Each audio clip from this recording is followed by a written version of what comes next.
So my name is Darja De Matandan, and I have developed this application called Splunk Form Builder. And I just want to do a quick demo of this application.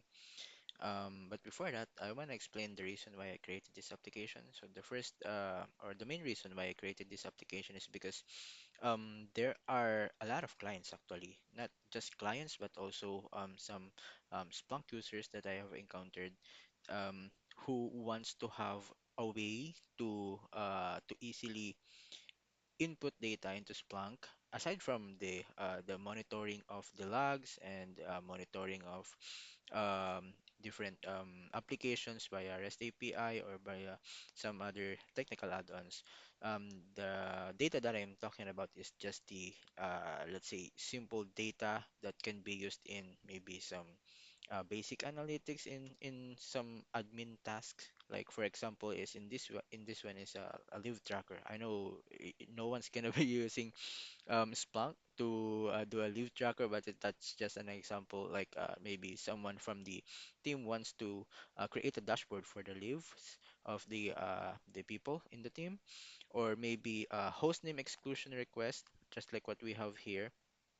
So maybe you want to have a list of host names. Maybe let's do enough of talking and let's start the demo. So I have here the dashboard for Splunk Form Builder, and this is the list of forms that I have currently. So before I show you the current forms that I have, I want to show you how to create one. So let's do click on the button for create new form, and then it will give you this form to create the form.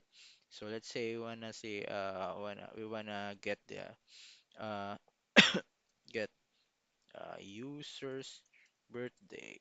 Submit birthday of people in the team. Just for example purposes, of course, no one's gonna do that in real life. And then add new inputs. Let's say the name, text box here. Just click on add, and then you have that option to do like required for that text box, and then you can say a placeholder is enter your name. These are optional, by the way. Then you can say birthday. Then you can select a date picker for that, since that is a birthday. Then you can make it required as well. And you can also set a default value, but I'm not gonna do that right now. And then maybe let's say a message, or maybe your wish this on your birthday,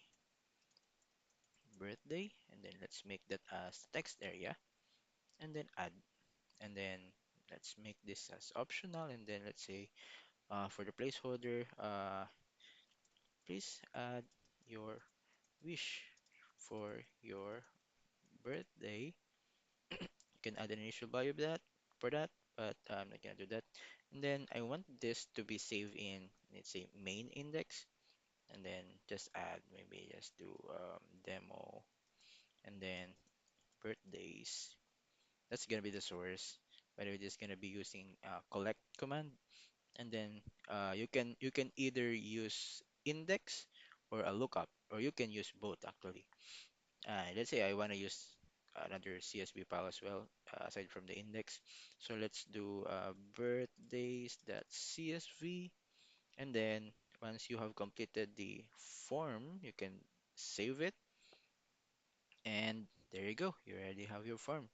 So you already have your form, and that's going to be usable already. So the way you can use that is by clicking on this edit button or view button, and then there are options on how you can use it. So how to use tab and then modify tab, meaning to say you can update your form anytime. You can add some other inputs. You can delete the inputs. You can add some, make it required again, and then the others can be some maybe plus placeholders, or change the output modes into maybe some other index or some other lookup files. So you can modify it, and then how to use.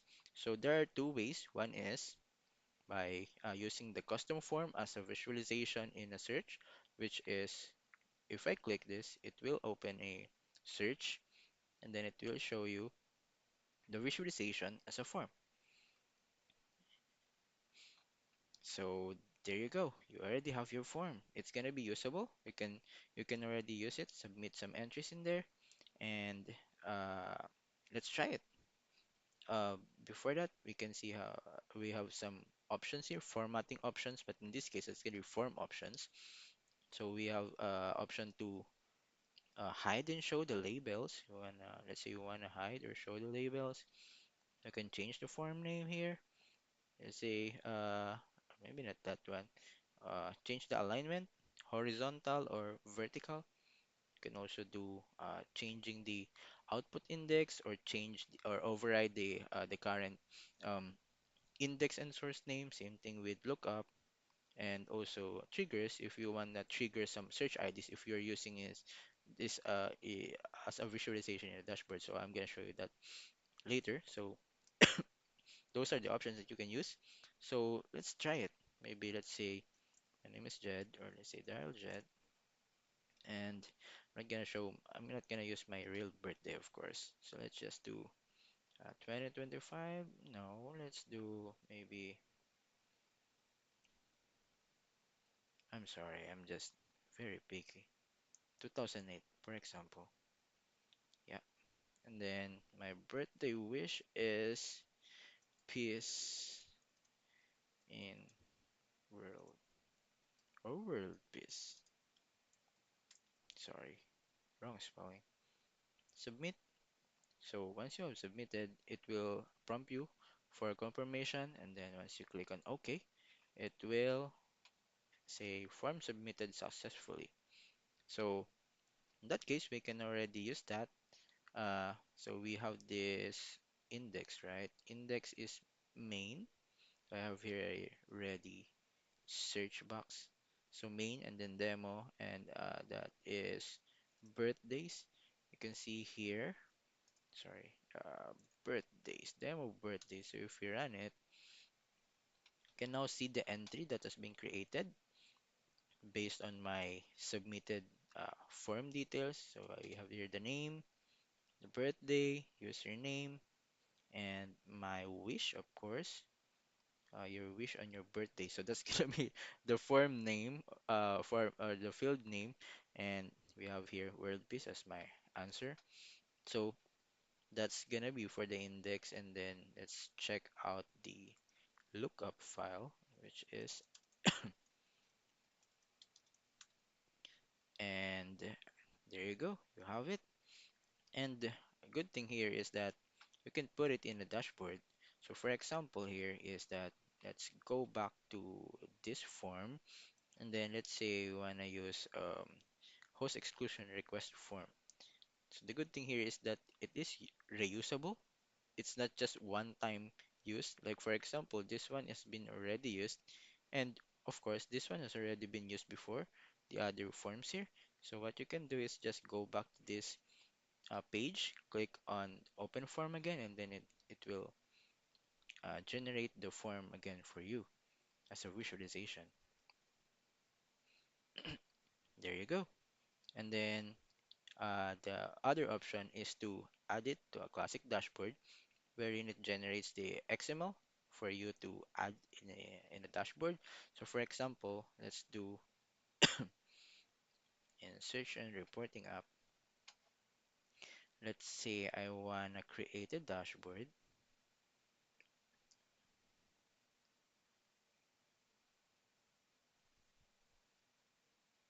My Splunk instance is that not that responsive though. Let's try creating new one. Form demo, maybe demo. Uh, for now, the only supported type is classic dashboard, so fortunately, but we'll try if we can do the same thing for Dashboard Studio. So we now have the form demo, and so just like what I showed you, just go here, add the classic dashboard, just copy this thing, put it in your dashboard, go to source. Of course, this has to be inside the row, which is mentioned in the description. So I'm just gonna fix the formatting here. I'm sorry. So just like what it mentioned here, the code below and paste this inside the row tag. So it should have it should be placed inside the row tag. That's why I created the row tag. And then once you saved it, there you go. You have your form in a dashboard, and it's gonna be ready to use. You can even combine it with uh some searches. Let's say for example, this one is no, not the birthdays, of course. Let's say we wanna see the whitelisted IPs. Whitelisted IPs. This one. And let's submit something. 192 dot 168 dot 1 dot let's say 12 ticket number, let's say prod 123, and interface, just making something up. Submit it. Okay. Okay, now that we know that we have data in the lookup, let's add some panel, statistics table, input, lookup, and then whitelisted.csv. Of course, that can be added in there, and you can move it right next to it. Save it, and there you go. You have your data in there. Let's say you want to submit another one. Say 192.168 dot say 1.13, and ticket number prod, let's say 321, and then this one is for the dev applications. And then you want submit. Okay, done. It is submitted. But in this case, you want this to reload every time you have submitted your form. So we have a way to do that, which is going to the format visualization. Before that, you need to create an ID for your search. So you have here the search, right? This is the input lookup, and then you just have to add an ID in there. ID, let's say search one.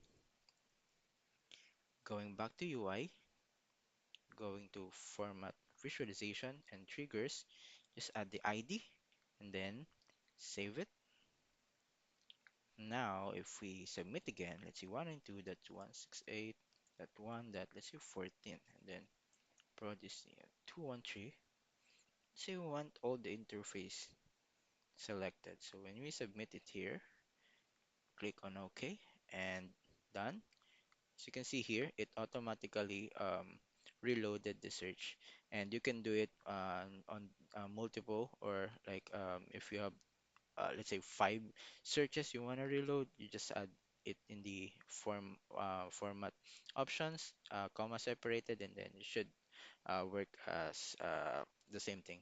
So uh, basically that's the overview of the Splunk Form Builder. I hope you like it, and if you have any comments or suggestions, just let me know. You can reach me out on my GitHub account. You have it in here, and yeah, that's it. Thank you.